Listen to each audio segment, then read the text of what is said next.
Seems like our culture and society is getting crazier and crazier with the opinions and the belief structures and everything in this world that it makes you, as you sit and listen, it's like you can't help but feel like you want to respond and you want to correct people, you want to give your opinion.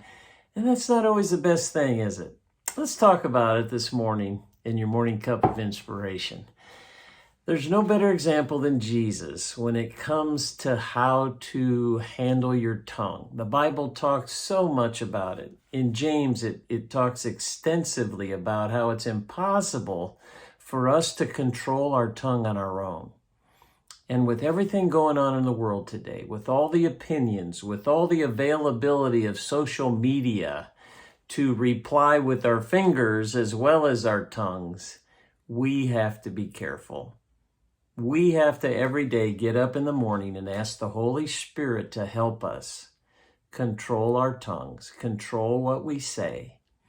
And the extent of what we say out of our tongue is a indirect relationship to what's in our heart. The Bible tells us that.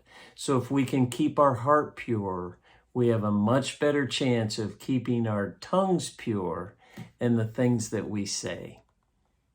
I was reading back over the crucifixion time in the book of Mark.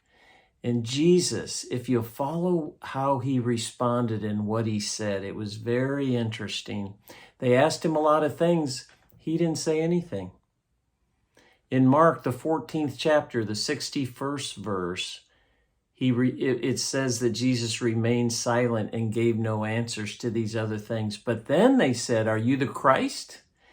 And in the next verse, he said, "I am," said Jesus. When it was important, when they needed to know it, he spoke about it. Then it goes on in the 15th chapter of Mark, "Are you King of the Jews?" Yes, it is as you say. He wanted them to know he was truly King of the Jews. He wanted them to believe. They made further accusations.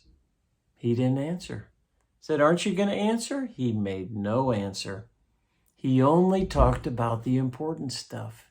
He didn't get down in the mud. He didn't defend himself. He didn't worry about hearsay. And that is a great lesson for us today. We don't need to get down in the mud. We don't need to respond, defend ourselves about various things as Christians. We need to live the life, walk the walk, share the message, and let God do the rest. So let's let the Holy Spirit today influence our heart and what comes out of our mouth. And may we glorify God in everything we say. God bless. Thanks for joining me for that morning cup of inspiration, and we'll see you next time.